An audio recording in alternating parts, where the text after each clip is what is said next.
Hi everyone, welcome to Sri Chaitanya IIT Academy. And here we are with another paper discussion on JEE Mains 2021. Two things that you should keep in mind that these questions are collected from the students' memory, and secondly, they will be immensely helpful for the upcoming aspirants. Question number one is the rate of aromatic nucleophilic substitution reaction. Now, this substitution reaction depends on the presence of electron withdrawing group, which is greatest here, and then here. There is no electron withdrawing group. So the rate of reaction will be highest in 4, then 3, then 2, then 1. So next we have Buna S. So what is Buna S? It is a copolymer of butadiene and styrene. So what is styrene? Styrene is basically this. So S stands for styrene here.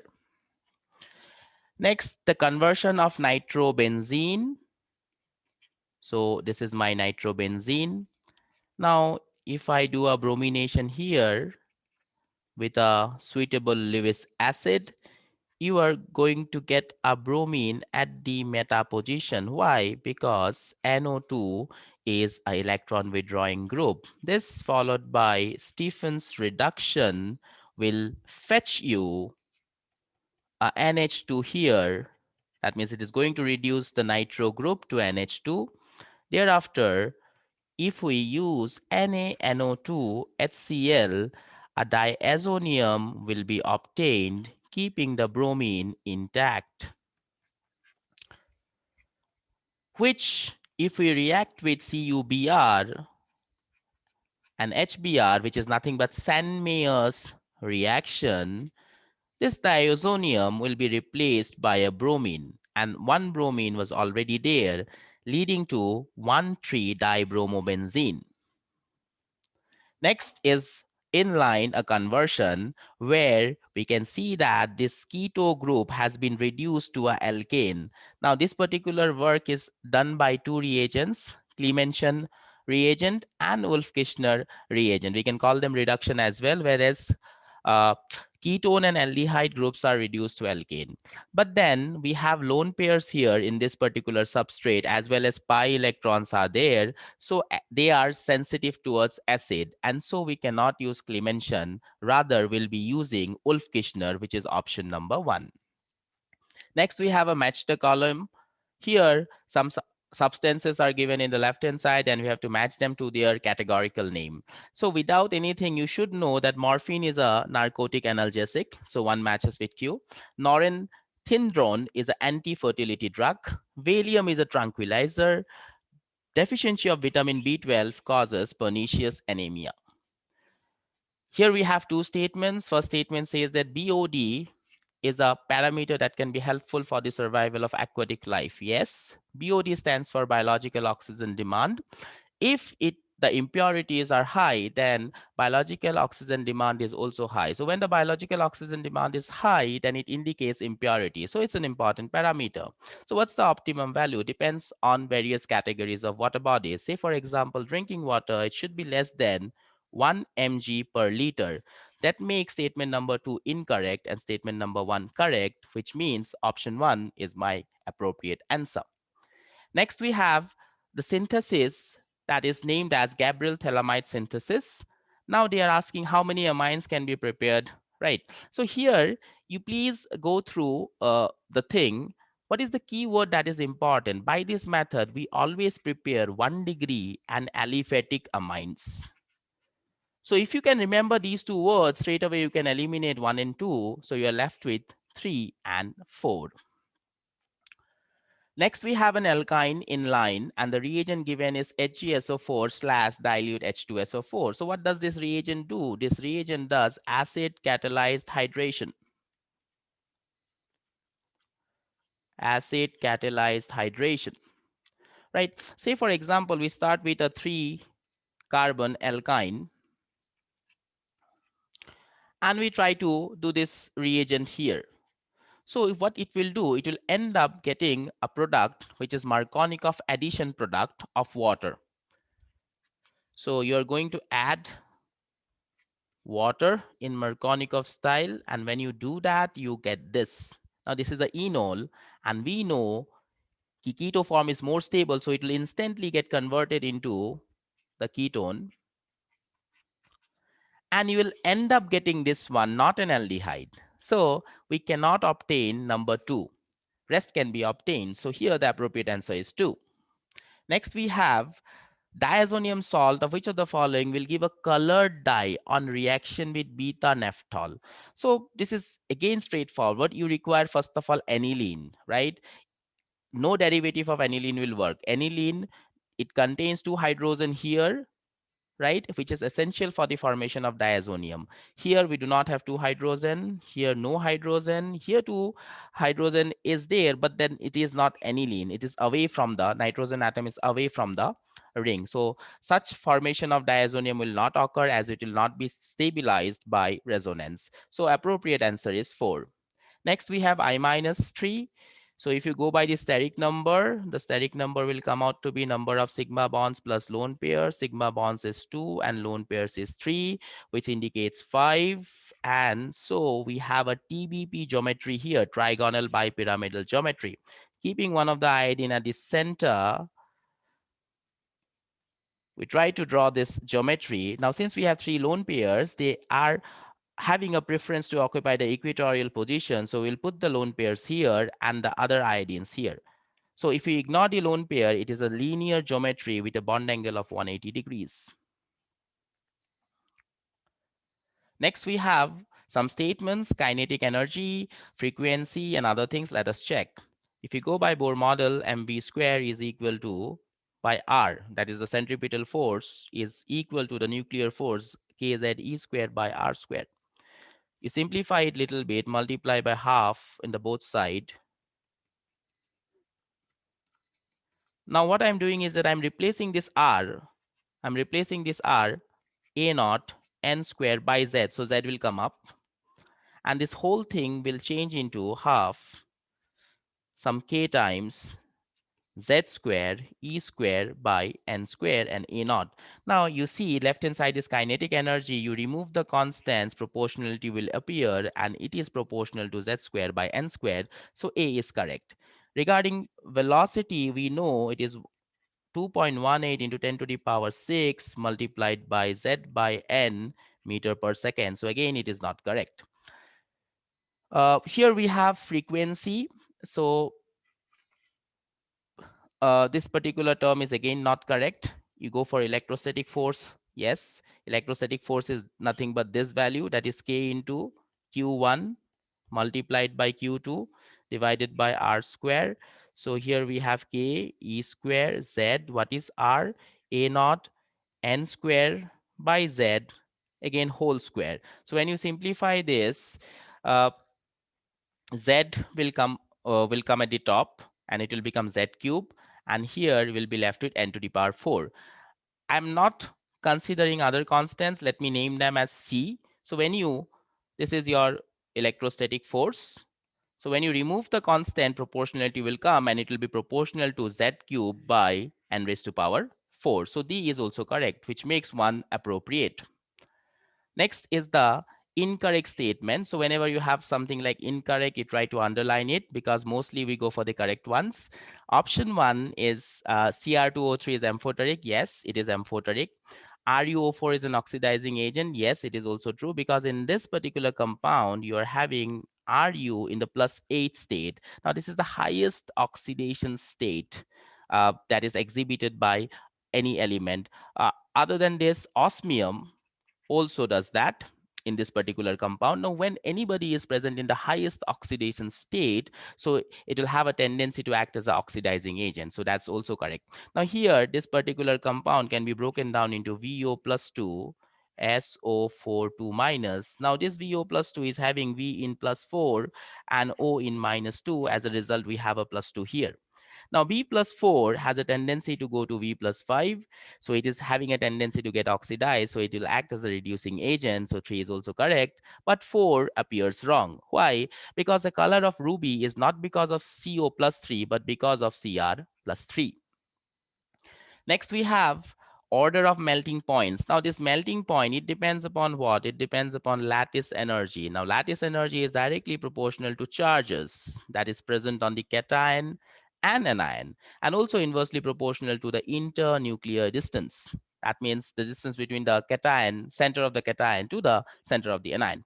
Now, you see, when you compare between LiF and LiCl, though they are having same product of charges, both LiCl and LiF, the internuclear distance is less in LiF, so it is having more lattice energy. Now again, we are going to compare NaCl and MgO. Now here charges are more, so lattice energy is also more, which makes option number 3 more appropriate. Now here we have a series of complexes, and we are to find out their magnetic moments. So in this particular compound, if we go Fe plus 2, so Fe plus 2 is nothing but 3d6, right? It's 3d6. And chlorine is a weak field ligand. So if I go by VVT, the picture will come out to be something like this. So now we have 4 unpaired electron. If you go to calculate magnetic moment, you'll be having 4 into 4 plus 2 Bohr magneton. That means 24 Bohr magneton, which will roughly come out very close to 4.9 Bohr magneton. Now this particular complex here, CO, that's a printing mistake, CO plus 3. Now this CO plus 3 is having a very strong attracting power, strong polarization power. And because of this, the CFAC becomes high.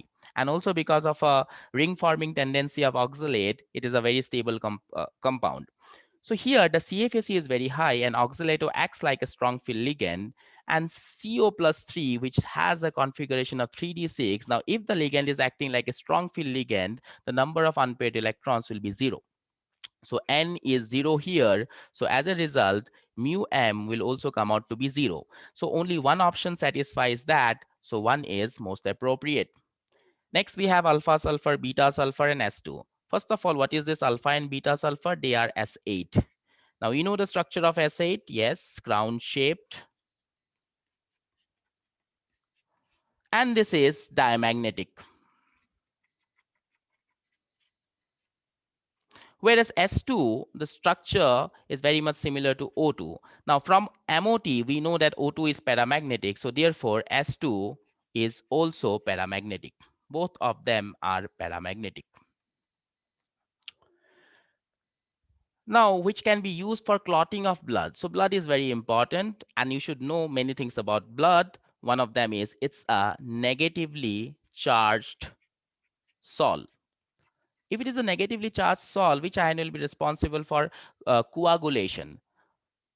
The positive ion, right? That means the cation. So the cation which has a greater charge will be more efficient in bringing out coagulation. So here we see in this particular compound, we have a ferric ion which has a greater charge, and this will be used efficiently for clotting.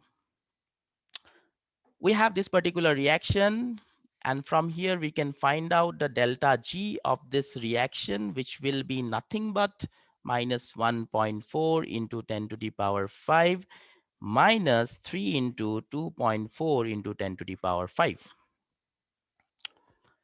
So if we work on this, we are going to get minus 8.6 into 10 to the power 5, I'm sorry, plus 5 joule.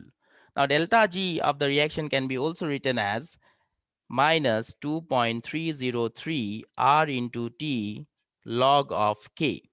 So when you work on this, log K, we will arrive at something 150.72. 150.72. So they are asking the log value. So it is 150.72. Next we have is 1.86 gram of aniline is converted into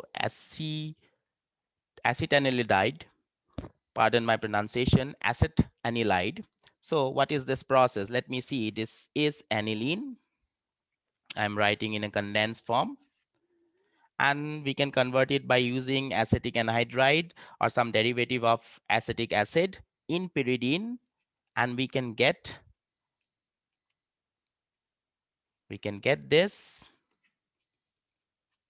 So this is the conversion, but we don't have to focus on the chemistry of the reaction, rather stoichiometry is important. So when you see this, when you do some kind of mole-mole analysis, what's the molar mass? The molar mass of this fellow is 93, whereas the molar mass of this fellow is 135. So if there is a 100% efficiency, then what should happen? 93 grams should produce 135 grams. Now in similar logic, how much 1.86 would produce? 1.86 would produce something close to this value, which is 2.7 gram. Now, this would have been produced if the efficiency is 100%, but in the question, it's given 90%. So you have to compute 90% of 2.7. So when you do that, you arrive at 2.43. You arrive at 2.43. Now, if you try to write down as 243 into 10 to the power minus 2, then your x becomes this value, 243. So x is equal to 243. Next, we have a question of freezing point. 5.5 degree, 10 gram of this is mixed. This particular fellow, that is benzene, is having a freezing point of 5.5 degrees centigrade. You are adding this into that, right? Into that, what? Benzene. Now they are asking to calculate the freezing point. So let me calculate delta F. The depression in freezing point. So depression in freezing point is Kf times of molality. The Van't Hoff factor here, it is 1. Still, I'm writing it. You can take it as 1. This is given as 5.12. Molality is number of moles, 10 divided by 58. This is the moles. And then we have what? This is, I think, this will be ml.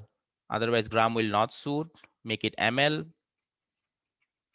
You have to write down in liters. So we are multiplying by 1000 above. So here we are getting delta T, and delta T will come out to be 4.41 degrees centigrade. Now, delta T is equal to 4.40. This is the depression. What is the freezing point? Freezing point is 5.5 usually. Now depression will be this much. So actual freezing point will go down to 1.09 degree centigrade. Next, we have a de Broglie's wavelength of a proton and an alpha particle is same. That means lambda of a proton and a lambda of alpha particle is same. That means the ratio will come out to be 1. Now, if I going to put values there, so it is basically h upon mv, m of proton, v of proton. This is h upon m of alpha, v of alpha. Now, h and h goes out. They're asking the ratio of their velocities, which we can do, I think. Now, if I simplify this one, m alpha v alpha divided by mp vp. So mass of proton and alpha particle. So it's the ratio will come out to be 4. So velocity of proton divided by velocity of alpha particle. I'm changing it. So here it will be simple as 4.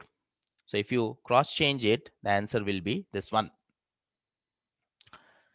If H plus changes from 1 molar to 10 to the power minus 4 molar, change in electrode potential of this particular change. So what we are going to do, we're going to write the reaction, that is MnO4 minus, it's getting converted into Mn plus 2 in the following manner. I'm straight away writing the balance form of it.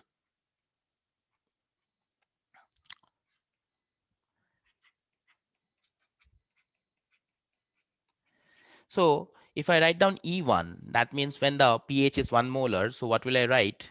E naught, the standard conversion, 0.06 divided by number of electrons, that is 5 log base 10.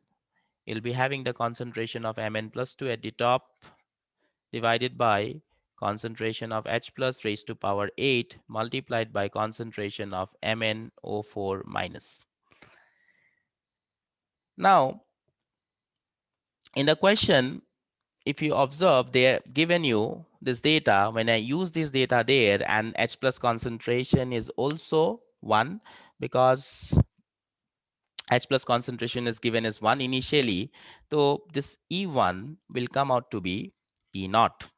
E naught of what? E naught of MnO4 minus changing into Mn plus 2. Now when it changes to 10 to the power minus 4, what will happen? Let me call that E2. So again, it will be E naught minus 0.06 by 5 log of 1 upon H plus concentration. And what is that? H plus concentration is 10 to the power minus 4, and we have a power of 8 there, and other things will cancel out because it is given 1 molar. When this simplifies, E naught minus 0.06 by 5, and this will come out to be 32. This will come out to be 32. Let's do it. Log of 10 to the power 32. So E naught minus 0.06 by 5 into 32 will be the answer. Now, if you find out the difference, that is E1 minus E2, so you'll be getting 0.06 by 5 into 32. When you simplify this one, it will come very close to 0.3776. So I'm getting this value by considering 0.0591. Next, we have a question. A hydrocarbon CXHY, right? Combustion is going on for it, and we are getting some CO2, and we are also getting water. Now, if I balance them, I get a X here, I get some Y by 2, and here X plus Y by 4.